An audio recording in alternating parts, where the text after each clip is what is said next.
Well, we're sort of all here, but I'm just waiting for Jem. I'm here. Can you hear me? We can hear you. We just can't see you. Can't see me. Oh, see, typical, isn't it? It's the wonders of OBS. What does OBS stand for anyway? I'd assume online broadcasting system. It just makes me think of obstetrics. I don't even know what that is. Isn't it like a gynecological thing? Oh, is it? Oh. Yeah. Babies. Oh, hello. Still got. Can you see it? Yeah, that's good. Right. Hooray for technology. Brilliant. Okay, I just hadn't pressed a button on my desktop, which is always good.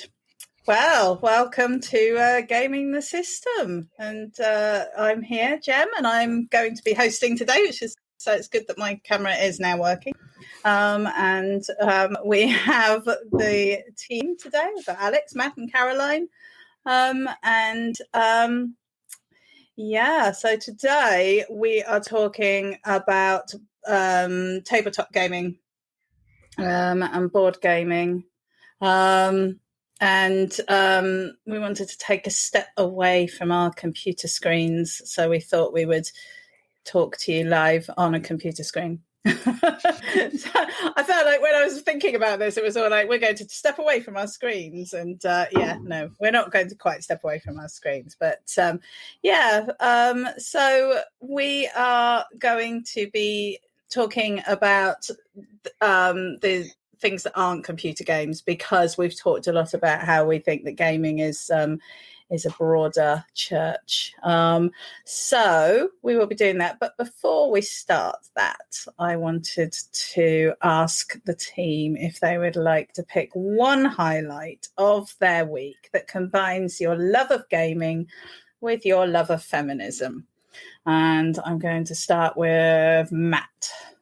Okay, so just before we started broadcasting, I was talking about a new game I've bought called Returnal, which is one of the new flagship PlayStation 5 games, one of their brand new PlayStation 5 exclusives, built entirely for the new generation of consoles.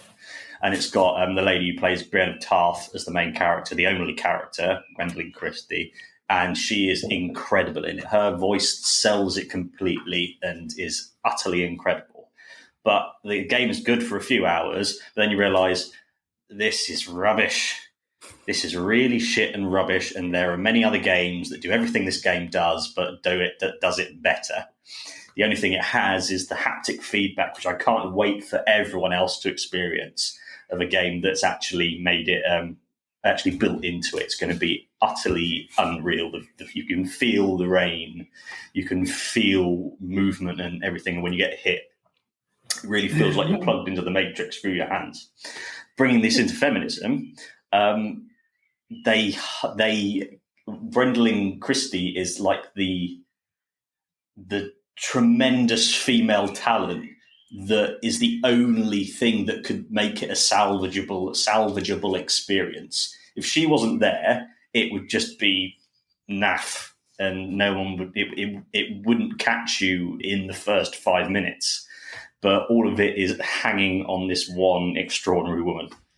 So that's my takeaway for the week. I've traded it in now and gotten something better. Brilliant. Okay, and what about you, Alex?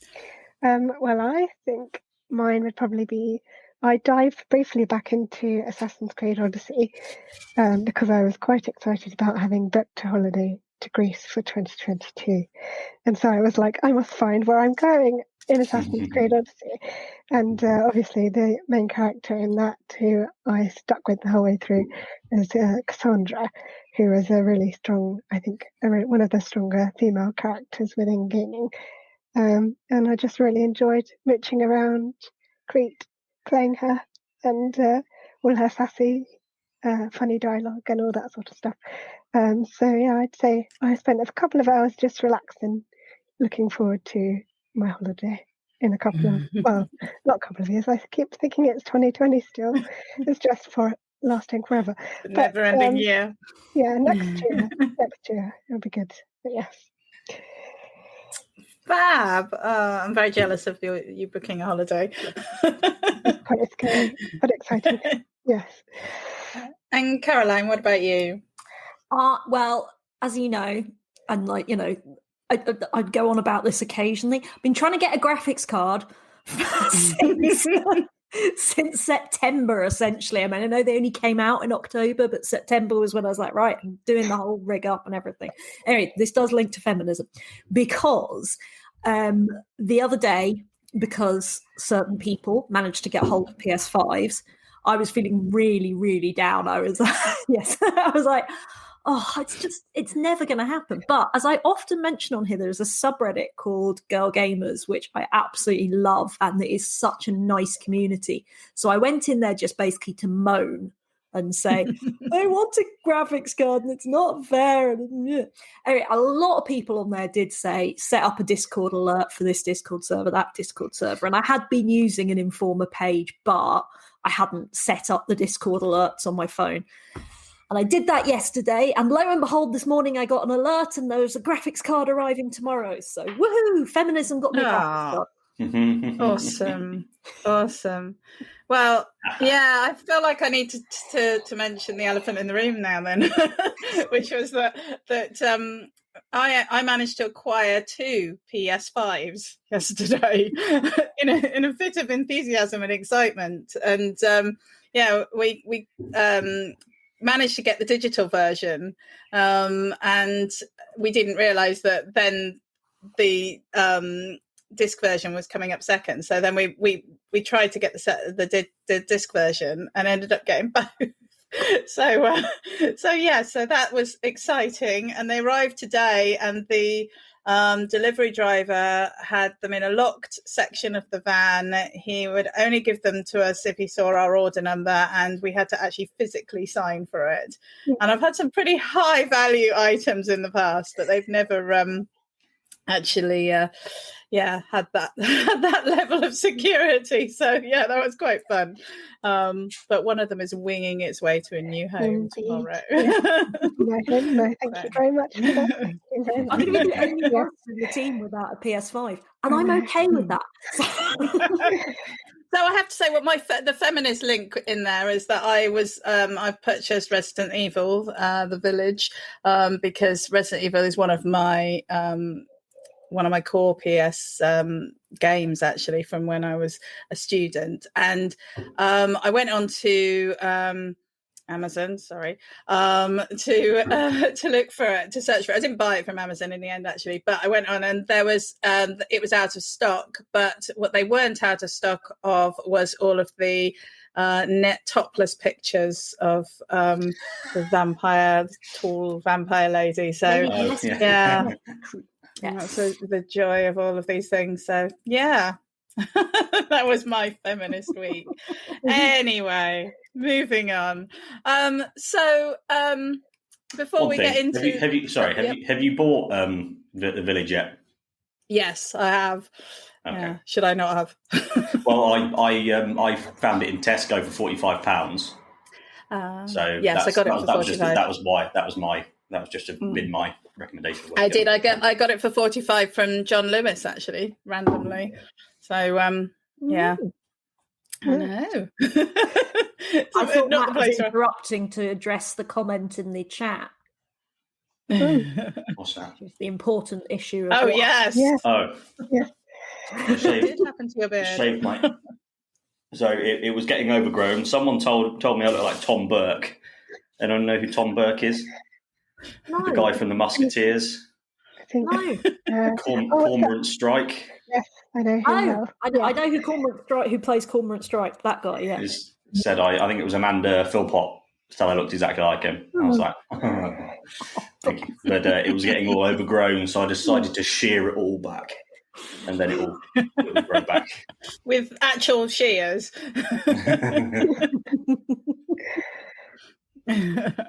Okay, so before we get into the discussion today, I thought we needed to set some parameters. And when we originally conceived of the idea of gaming the system, I think we all instinctively thought of gaming as video games. But just like our shared ideology and our approach to politics, we wanted our gaming to be inclusive. So we've talked a lot about how gaming is a wider thing than just video games, and so I wanted to bring us back a little bit to the whole gaming idea. So I had a look at what the definition was in the Oxford English Dictionary of a game, and it is an activity that you do to have fun, often one that has rules and that you can win or lose, which is very broad. And therefore we can very happily sit and say that we are gamers, whatever we're doing, I think, basically. So we wanted to include things like obviously video games, but also things like role playing, and today's topic, which is tabletop gaming. So tabletop gaming is also an extremely broad area. And originally, when we were thinking about today's session, I'd sort of thought about gaming, and I've been thinking about board gaming. And the more I looked into it today, the more I realised that was a very, very narrow view of what we're going to talk about. And I think that there's going to be a few people who watch this today who would not have called themselves a gamer, who will go away from today's talk and feel that actually maybe they are a gamer. And then we'll have you playing Resident Evil before and Rust. So for the purposes of today, let's agree. And feel free to jump in if you don't. But let's agree that tabletop gaming includes any game that you play on a flat surface, not pool or snooker. But it might require a board, it might use cards, it might have playing pieces or miniature figures and dice, and it's usually played with 2 or more people. So that's going to be our very broad outline for this, but I am very up for being dissuaded from that definition, and I'm happy to include anything. So first question today is what is your earliest memory of board games or playing board games? And I'm thinking Alex. Okay. I think probably my very earliest was playing a game called Ludo with my grandma and my sister when we were very, very little. But there was a whole bunch of other sort of old-fashioned games that my grandma used to keep on a chest of drawers on the landing. And they were ones that my mum and my uncle played as well. So it was kind of like this multi-generational sort of compilation of different board games, but Ludo was the very earliest that I remember playing. Yeah. So is Ludo like Cluedo? Because I don't think I've ever played Ludo. And I can't actually remember how you play it, but I remember there's like 4 primary colours, and then you've got all counters of the same colours, and you have a colour and you have to get around your section quarter of the board. Yeah, that might be. I've found you a picture. Yeah. I'm not sure if it's helpful or not. Thank you. That is vaguely like it, but you have to get your counters to the middle. I think. Looking at the picture now, it's coming back to me, and you just roll the dice and then move them. And there's probably more to it than that, actually. But it was a fun one, and I think it was one of the times I remember my grandma being most happy was playing board games with her, because she was rather grumpy a lot of the time, like from the times that I remember being with her. But no, board games was always one of our main family activities. Definitely, that's more like it. Yeah, there's the primary colours. I like the shocked face there. Yeah. Yeah, that's actually from something entitled "How Ludo Became the King of Games During the Pandemic." So, wow, still going through. Yeah. I've got to up my game. It's a very old thing, but I don't know how old it is, but I'm assuming quite old. Yeah. Oh. So the family setting is really Very coming much through so. in Very that much. memory. Yeah. What about you, Caroline? Is your memory similar? I was going to slightly cheat. So I am what I always describe as a half only child. I have 4 brothers and a sister, but they are half brothers and sister, and they are a lot older than me. I'm the baby. So basically, by the time I was old enough to play with, they'd all left home. And my parents were a bit older. So nobody wanted to play board games with me. And I love playing board games. So this is slightly cheating, but actually my board game childhood memory is a computer game, because it was Monopoly, and I also had Cluedo and Scrabble, these Leisure Genius editions. I loved these boxes so much. I have no idea why, but that little guy with the golf club up in the top left-hand corner just gave me such a nostalgia kick then. But yeah, so on the Amstrad, I would sit and play Scrabble and Cluedo and Monopoly on my own. There's an Amstrad playing Monopoly. That lovely screen. But yeah, and so my memories of all as a child was playing them on my own. I think I had Jenga. I used to play Jenga against myself all the time. I realise this is sounding quite sad. I did have some friends as a child. But I did grow up in a rural area, sort of as a half only child, and I loved playing board games on my own. And there's nothing wrong with that. It's fine. Matt, what about you? Probably the one that has the most nostalgic memory feeling attachment is cribbage. Mm-hmm. That for some reason that was we was going on holidays. We'd always take a cribbage set with us, and I love cards. Cards are so cool, and all the small maths of setting everything up, and the awesome little ornate boards you can get, and just going along and winning. Was just I love winning. I've reflected recently. I don't engage. Yeah, that's it. I don't engage in many competitive activities these days, so I haven't really won anything for a while. It just feels bereft. Well, most of my memories are playing Monopoly with my brother. He used to cheat, and he used to hide all the money under the board. So I think I was winning, and then he would he would suddenly produce 500 notes from everywhere. And also, to be fair, he wouldn't just cheat like that. He would actually steal from the bank and things like that. It used to be really frustrating. So I did actually. This is, you thought you were sounding a bit sad, Caroline, but I did actually used to play Monopoly by myself, where I used to set up 2 characters and actually have it play the game and then sort of move around the board and play the game again. So that was that was how I got around that thing. But I do remember it as being a really quite a family. Board games were a family thing, and certainly at Christmas we always used to have a family board game. That used to be one of the Christmas presents that we had under the tree, and it was always we'd open this and then we'll play that. So it was a really sort of sociable thing for me, but very much a family thing, and not something that I engaged with friends for a very long time actually after that. So do you have a favorite tabletop game? Who should I go to? I'll go to Matt.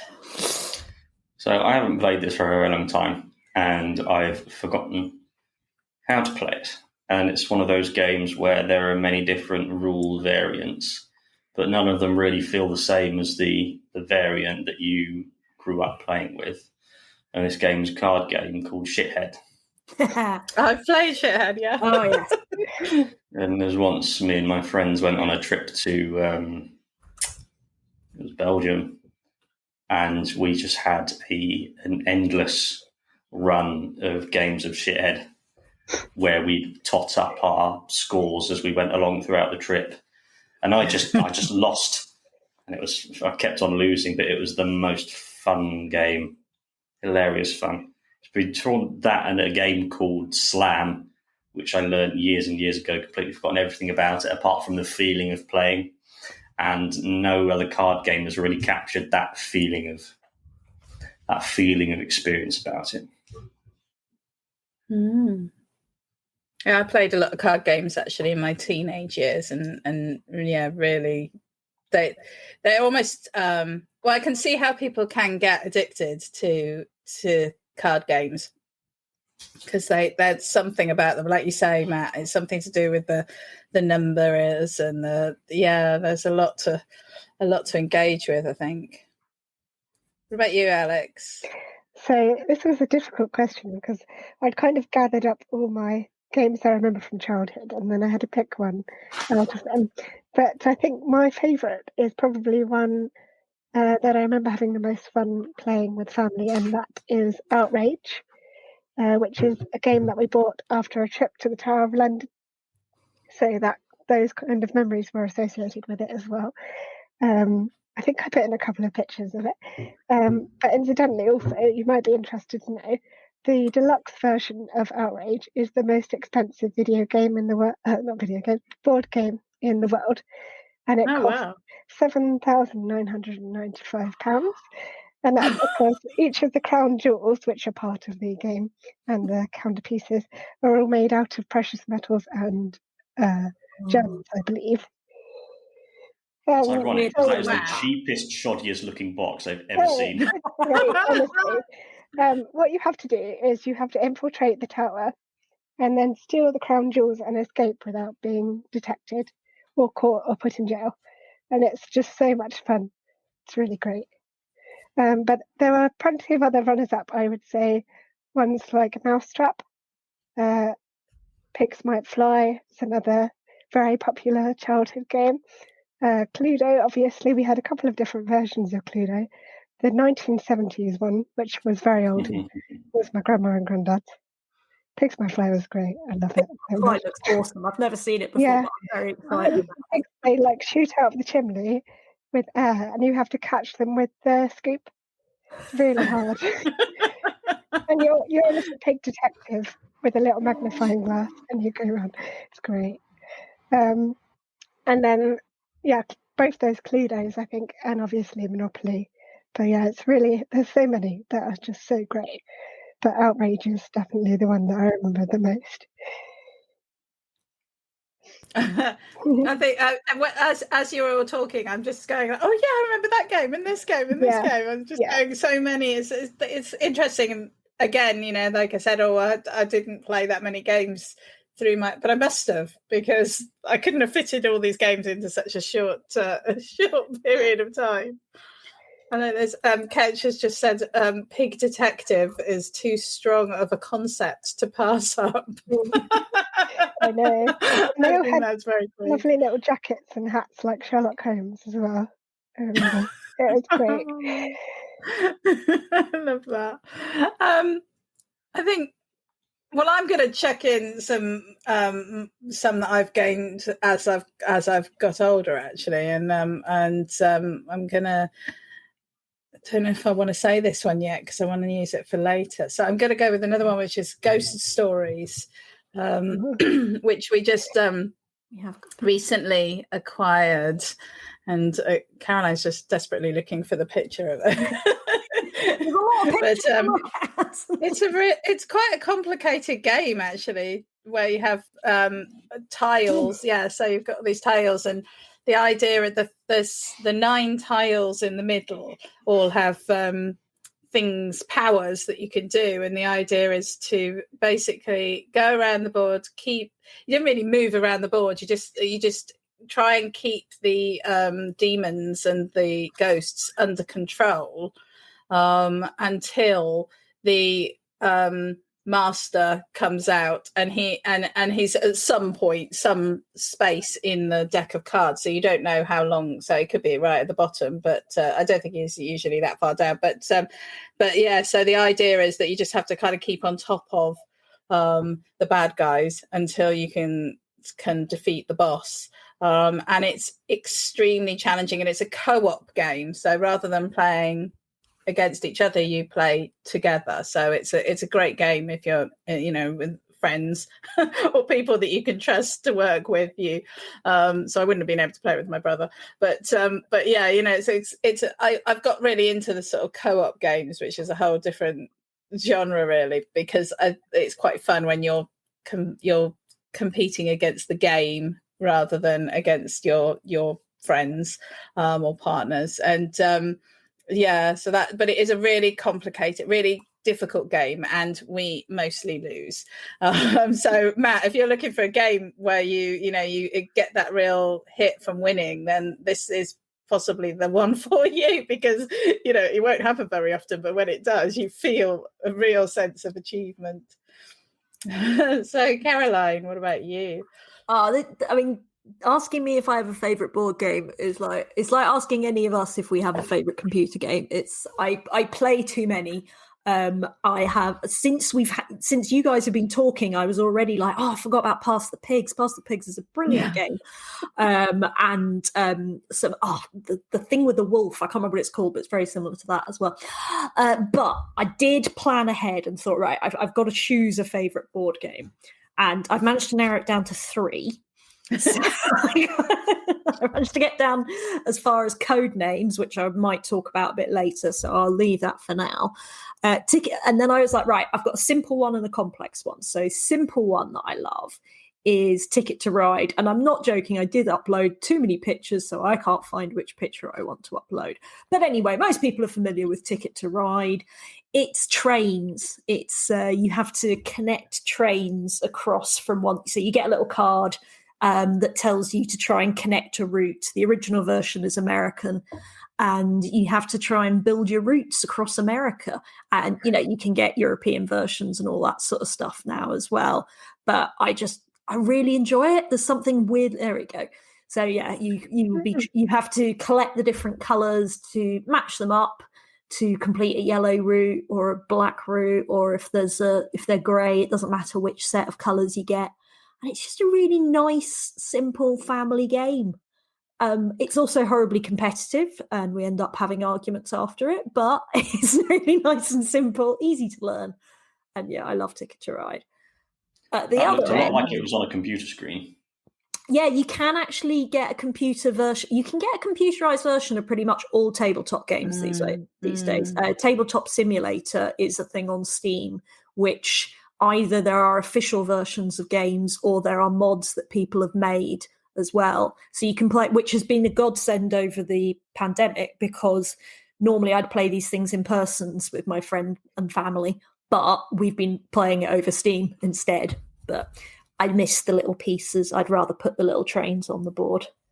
But on the other hand, the computer does add up the trains for you, which is a lot easier. But yeah, my real favorite game is, well, it's a series of games, which is the Rosenberg series of games here. I only own 3 of those, which is the Caverna games, Agricola and Feast for Odin. And they all are pretty similar.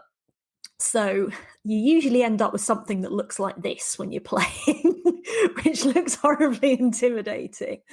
But basically, you've got a family, you've got a farm, you've got a cavern sometimes as well. You've got to decide, do I start growing corn or do I farm sheep, or am I going to need some cattle? I've got to feed everybody, but I'm going to get points at the end for a diverse sort of farm. And I'll be honest, they're not easy to get into these games, but once you've learned, they're the sort of thing you have to just dive in and start playing. There's no point sitting there going, I need to understand every rule of this game before I play. Just get in, play, you'll figure it out as you go along. And they can be so much fun. And I get the most satisfaction out of playing with them. My friend Danielle, who has some bizarre, weird beginner's lucks with these things, where she always beats us every time, even though she's never played.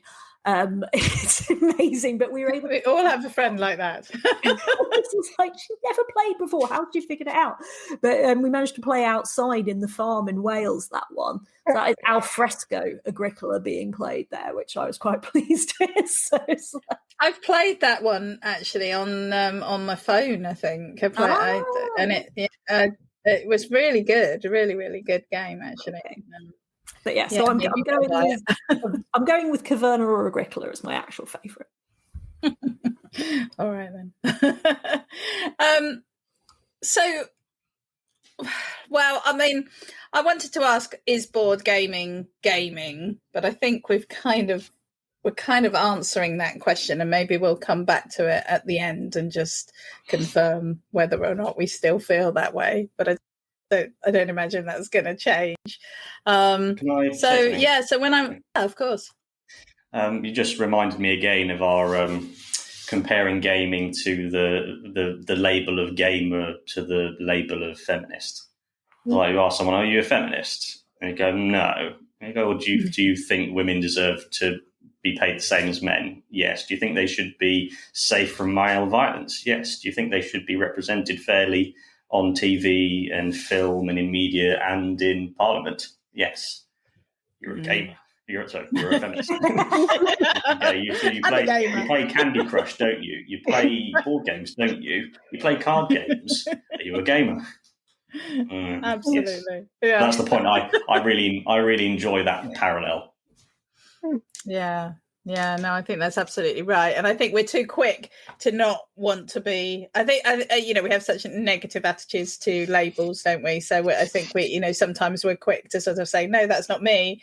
But actually sometimes it is, and that's okay. And that's all right. And I think that's one of the things that I'm hoping that we come away from tonight with is that it is such a diverse area that, it can be you because it can fit you. So when I was looking into today, I was looking at like how much, because I've heard rumors that board gaming and tabletop gaming has been on the increase, and I know that during the pandemic it continued to increase. So I was kind of interested in like how many people are board gaming, and how does that compare with the computer game industry? So just to give you some figures, and I mean these are such big numbers that I don't really have any idea what they mean, but the video games industry is they reckon hitting about $155 billion this year, and they reckon it's going to go up to about 200 billion in 2023. Whereas that's the global market, the global games puzzles market, and this does include jigsaws, and which I'm not so sure about the jigsaw thing, but I feel like I have to mention it because that is obviously quite a big factor. That's it's got a value, they reckon, of 11 billion this year, and it's going to go up again to 12 billion next year. So it's very much on the increase. They're saying they're getting like a 30% increase year on year at the moment in the board game industry, and I mean 67% of this industry is held by the classic family games that we've been talking about: Monopoly, Ludo, Scrabble, chess, and things like that. And collectible card games account for 35% of the industry. So there are big sections that are held by sort of smaller groups of games, but it is a very big industry, and it is on the increase. But aside from the fact that we've all been in lockdown for the last, I don't know, 20 years. I've lost count. No, year and a half. And the fact that it was on the increase before that, what do we think is driving that increase? What do we think? Why do we think there's been an increase in board gaming when, as I understand it, they're looking at a decrease in the video gaming industry, although they're still making ridiculous profits, but they're expecting a decrease in that. So, yeah, does anyone want to jump in? My first impression to those of that information is it sounds like it might be a generational nostalgic thing, because it's sort of how you have the generation that came up where their video games were much smaller than video games. So board games were, start that again, video games were in the minority, board games were in the vast majority, and that's how it had been for decades and decades and decades, because there were no computers to have computer games on. And now computer games and board games would meld, would sort of overlap each other, and then video games grew and grew and grew. And now it feels like, I don't think like the really young generation are playing much board games and not having that kind of connection that the older people would be now. And I would imagine it makes them hearken to their youth, and maybe it's something that they want to share with their children. But I think but board games are something that I don't think they'll ever disappear, because they are true classics of entertainment. And I think it just struck me then something you were saying about how board game, the industry may still be growing because there's always going to be demand for it, but it may not be innovating as much, because when people think of board games, they have their things that they love, and I don't think it's very common to sort of, I don't know if there are new classics being made in board games, whereas with PlayStations there are new classics all the time, and other Steam and everything. That was my first impression on it. Well, I'm going to bring Caroline in there to respond, because it is interesting, because I do think everything you said's right, Matt, and I do think there is a bit of that sort of nostalgia type stuff, and I think we can't underestimate the impact of the pandemic. It's like, people are much more right. Okay, let's get that out. But I do think that the Rosenberg games I pointed to earlier, also Elizabeth Hargrave, who has to get credit as the designer of the game Wingspan, which has been a huge hit over the last year. Is like, it's massive online. It's got a viable proper version on Tabletop Simulator on Steam. I love it. I really want a physical copy of it one day for this, which is that one of the main mechanics of the game involves you putting dice into a birdhouse, and how they come out has a massive impact on the game. And I absolutely just love that, and I think it's brilliant. But I think the whole, if I was pretentious enough to really remember all the details, but I think usually it's called the Germanic board game movement of the last 10 years that's brought us things like Settlers of Catan being the famous one, which I'm really embarrassed to admit I've never played. I've played every board game under the planet, and I've never played Settlers of Catan. Oh my gosh. Well, just largely because it's that thing of like, God, that's just so popular now. I think there has been real innovation in the board game industry to create games for adults rather than just for children's entertainment. And I think that some of the games that are being played, like the more complex end of the things that I play, are really tactical and structural. And, if we would go back and look at one of the oldest board games, I see what I've done there. Chess. But that is, that's one of the reasons chess was so enduring, was the tactics and the strategy and stuff like that. And obviously chess is trendy at the moment as well. So I think there is that sort of challenge to the mind that people like about it. It's like video games, though. It's not just for kids anymore. No. Do you have any thoughts on that, Alex? I'm just going to chip in with a brief thought, really. I'm going to agree with the fact that it is quite nostalgic and retro, and I think I can only guess, but perhaps during lockdown people were missing human contact and intimacy, so if they had people they were living with they could play board games with. Board games are a lot more intimate than video games, because you can see everyone's reactions, see if they're planning on cheating or not, or whatever else. And it's just more of a get together. And like the point you made about playing board games at Christmas. It's like a special holiday treat for when time is a little bit different, when you're not doing the normal thing. So naturally, when the world isn't normal, you're going to be looking for different things to do. So maybe board games are one of those. And that would be the educated guess, I would say. Yeah. Yeah. No, I think that's a really valid point. And I think that in my house, board games have been a way to wean my daughter off her screens and get her into doing something else that's almost like a computer game.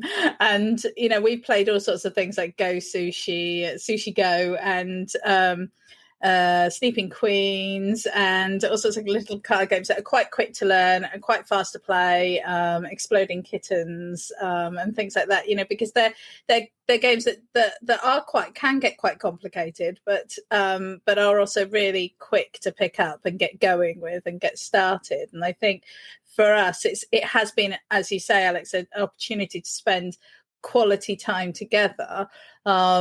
But also it's not based around a screen, which I think so much is these days. And it's very hard to most kids don't want to go out for a lovely bracing walk. So, that's always been the issue for us.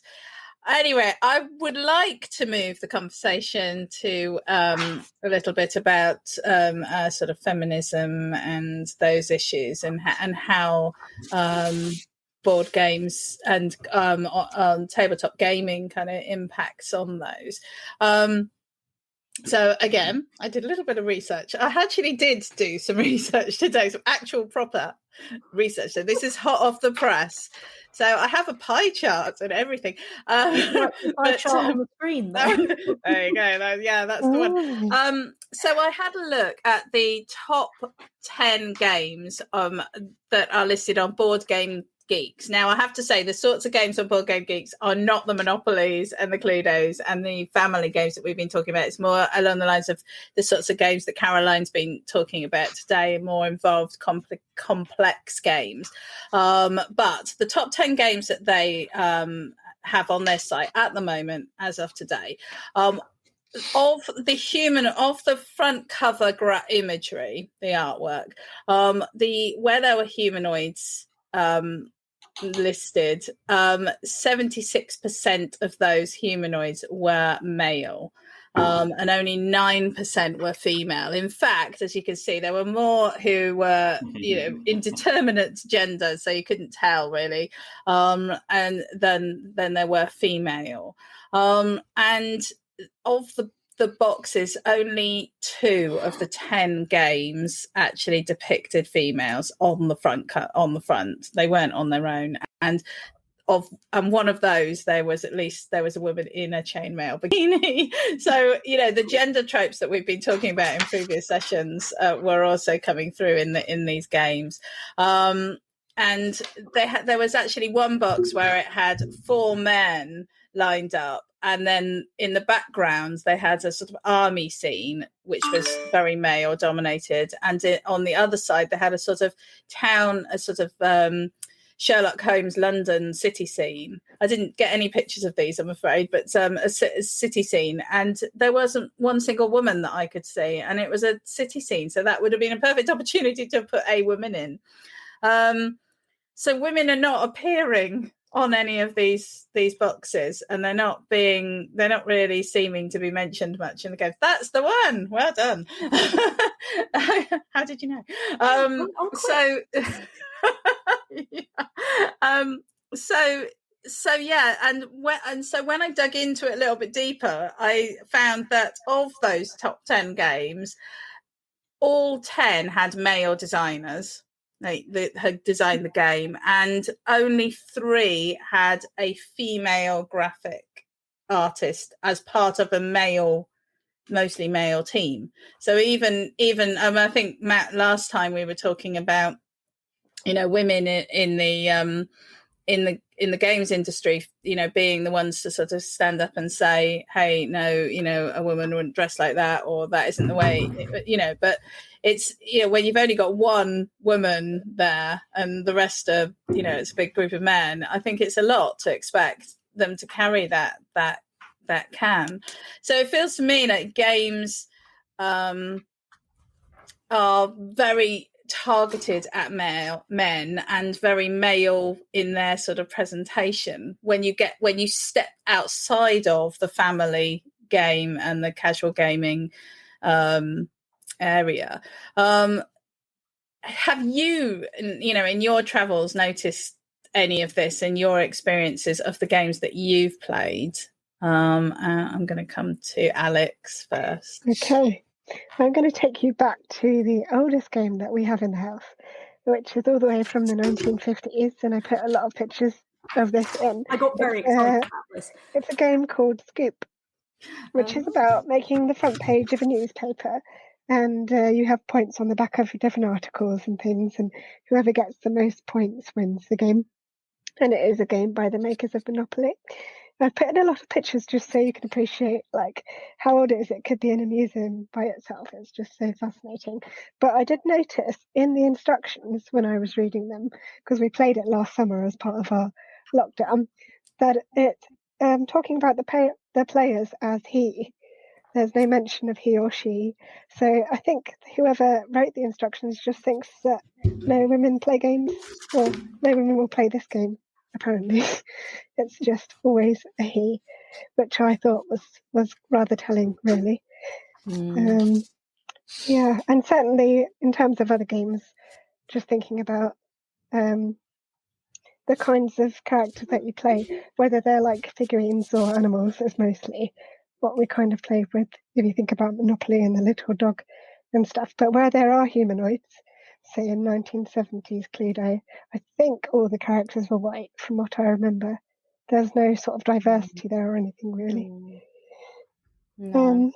So yeah, it's just interesting to think about, like, in terms of how they reflect the society at the time, or at least the dominant patriarchal society.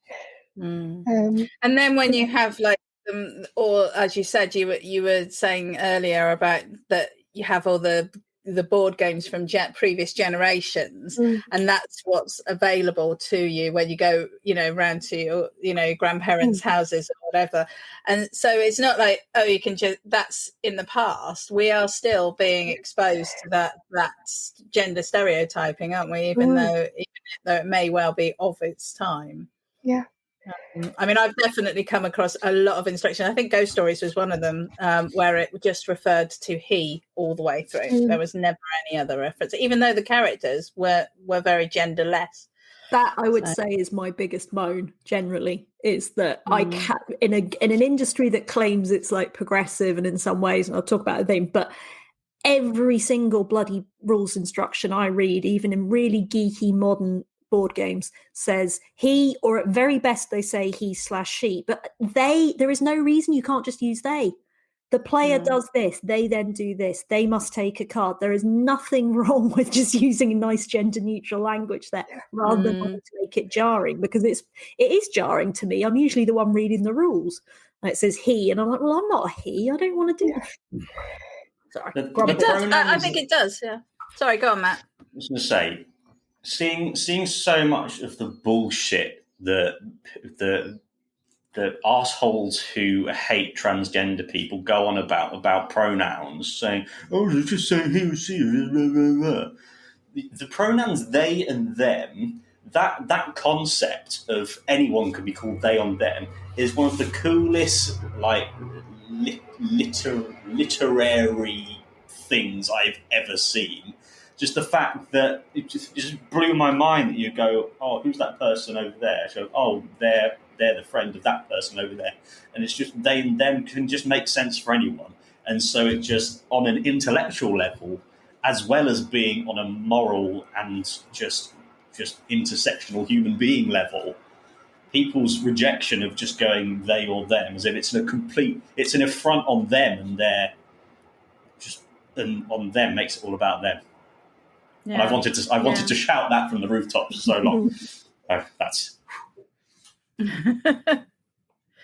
yeah. Caroline, did you have anything else you wanted to add to this? I wrote paragraphs thinking about it. I wrote, but I thought one of the things that was interesting to talk about was from the point of view of sort of pen and paper RPG type stuff, basically Dungeons and Dragons. There are other versions out there. This is probably my only chance to plug Burning Wheel and say what a good system that is. So I'm just going to mention that now. But Dungeons and Dragons, but also other board games like Small World and the Caverna expansion of Fairy Folk have this problem of races. They're all based around a Tolkien-esque world where there are different races. And there are goblins, and there are elves, and there are dwarves, and there are all these there's tieflings. I feel sorry for tieflings at the moment. That's one of my issues. But my tiefling character got killed in a campaign in the first session, so I'm kind of bitter about that at the moment. But that's not the point. The Wizards of the Coast, who produce most of the Dungeons and Dragons official stuff these days, they've talked about how they've tried to sort of de-stereotype and decolonize the races within Dungeons and Dragons these days. But it's still there, and it's still there with a lot of these things. You know, it's like you look at Harry Potter and you've got the goblins, who are hugely problematic in terms of seeming like an anti-Semitic trope. And you've got, you get these jungle tribe races and stuff, which have horrible colonial overtones to them as well. And I think that is one of the problems that the nice thing about the modern board game movement is making these completely new games, which are so different to old ones and don't have those old hangouts, should be allowing people to break out of those tropes. And in fairness, most of the D&D subreddits, most of the D&D communities, I'd say they're actually more tolerant of racial issues and sexuality and gender exploration. But then it comes to women, and there's still this problematic bit of so often you'll have a DM whose story relies in some way on like rape as a casual plot point, or abduction of a woman because she's a woman and that sort of thing. Or like when you get the really creepy, problematic player around the table who decides to start flirting with other characters, which makes people uncomfortable. Maybe I'm just getting old and fuddy-duddy, but I'm sorry, I cannot deal with any romancing in RPGs like in real life around the table. I mean, to be fair, I mostly play with my brother, so that's possibly bad. I played with another group of people, actually none of who will watch this, and we decided to let a new player into our RPG, and she spent a lot of time flirting with the DM, and the rest of us were just sort of like, this is weird, this isn't making us casual. Like, she was doing it in character, but we weren't comfortable with it. And I think there are a lot of people who think that RPGs have got progressive, and it's like, oh, we've solved all our problems with racism and sexism, and it's like, not quite. I think you still got a bit of work to do, would be my view. Yeah, no, I agree. I think that's the sort of thing you have to lay down rules about quite early on.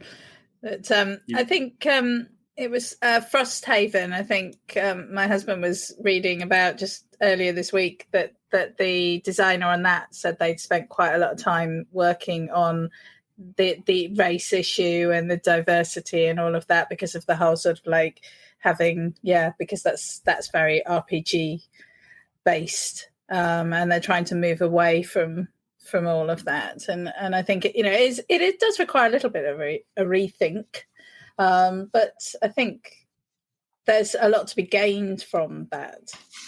And Matt, did you have anything else you wanted to add to that, or?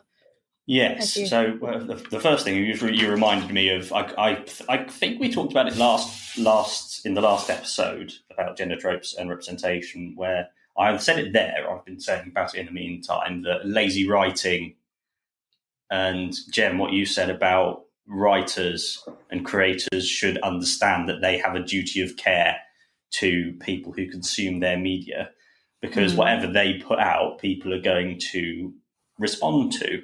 And so you need to understand that that's what's going to happen. And particularly the big companies, they need to understand that their lazy writing deals in tropes that have grown over decades and centuries that continue to do harm. So that's where the industry needs some self-awareness. This has reminded me of so we were talking just about the fun side of games, and now we're into the depressing patriarchal side. So I thought I'd put on my pissed off hat for a little bit. So one of the games that I've always loved and has an incredibly special place in my heart is Yu-Gi-Oh! Card game, because I used to watch the TV show and I can still watch that, and it's just absolute magic to watch. And Caroline, I put a photo of a girl. So there's a character called Dark Magician, and I should put his photo up as well. There's this very cool purple long magician's hat, and he's Yugi's best character, and this is Dark Magician Girl. Like the female counterpart. Does the Dark Magician get to wear trousers? Yes, they get a very cool robe. So yeah, that's the sort of thing. Like that's you just go. Yeah. On a good side, there is Warhammer, which I have yet to play a game of, but I'm still loving the lore and everything. And that's the other photo I gave you to put up, Caroline. That is what a Warhammer woman looks like. That is awesome. The only problem is there's like one woman unit in the entire galaxy.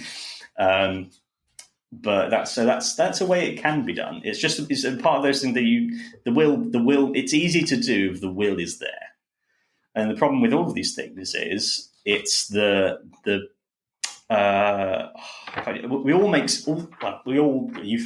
all three make such fantastic points that I forget which one of you says them. So I'm just going to say one of you said about how people making games.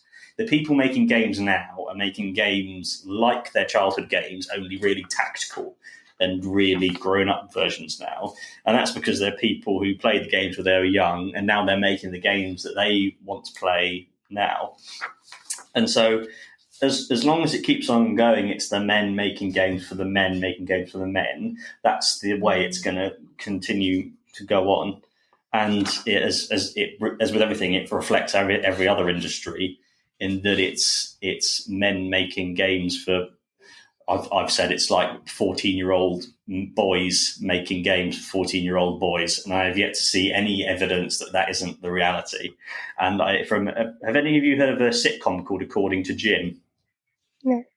Oh, it's a wonderful sitcom, and one of the guys in it coined the term mantasy, which is a male fantasy, and that struck me. That is 100% what so many games and TV shows and everything are. They're fantasies. So that's absolutely spot on. And what you were saying a minute ago, Jem, this time I remember Jem, about the top 10 board games and the representation on the covers.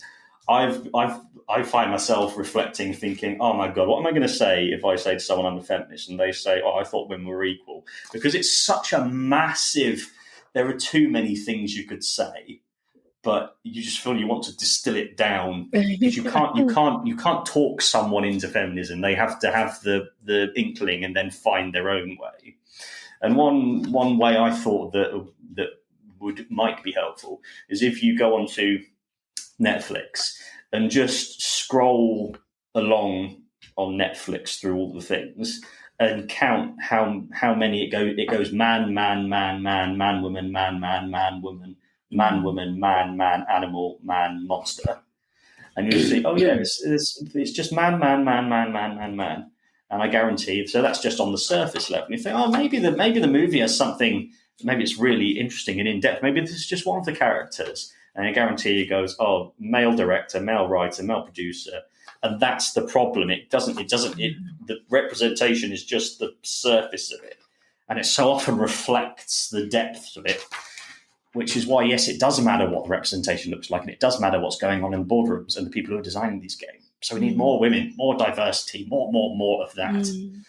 Then we can have the best stuff. I know we're running out of time, but I did want to just give an honourable mention to Arkham Horror, because of the fact that, so that's one of those games that's got hundreds of cards to collect, and like I have a shockingly large collection.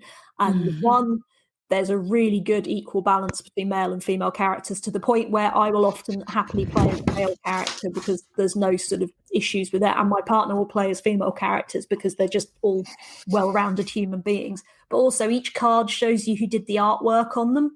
See that, you can see like it says in tiny letters, illustrated by, and it's about 50-50 male and women, and I really enjoy, well, I'm assuming for names, but it's like, it's really nice. I like looking at that, who did the illustration stuff.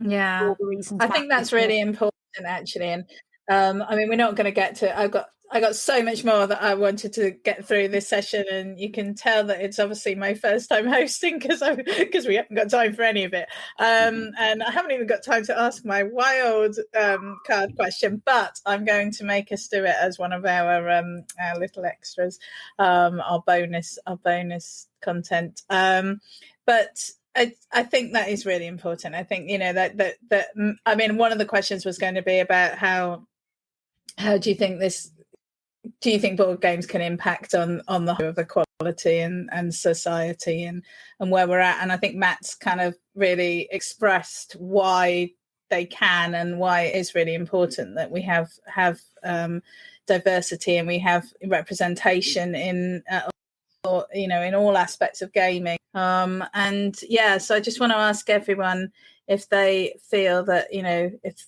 they would now agree that, you know, tabletop gaming and board gaming is gaming. That's great for the podcast. We all did a thumbs up. Just silence as goes.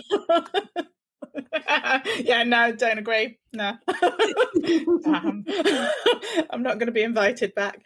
I'm going to ask Matt, who's above me on my screen, and in the patriarchal hierarchy, to do the like and share. Oh, no,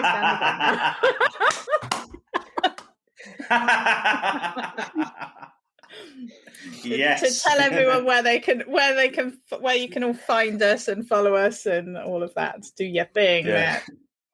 Yeah, if you want to watch us, we're on YouTube, Facebook, and Twitch every Thursday at 7 p.m.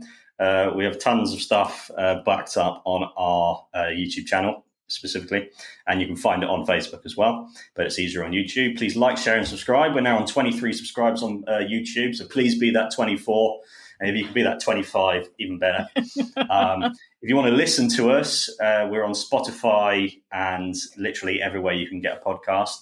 If you can follow us, subscribe on there, and give us a comment and a rating, specifically on iTunes, that does a tremendous job in order to help people find us. That's everywhere. And Jem, do you want to lead us out?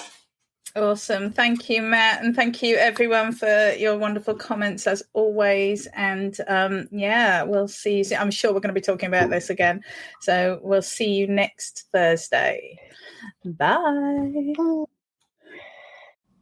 We hope you enjoyed that episode of Gaming the System.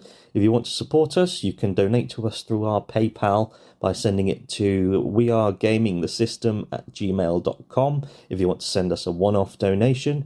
If you want to donate to us monthly, you can subscribe to our Patreon at patreon.com/gamingthesystem.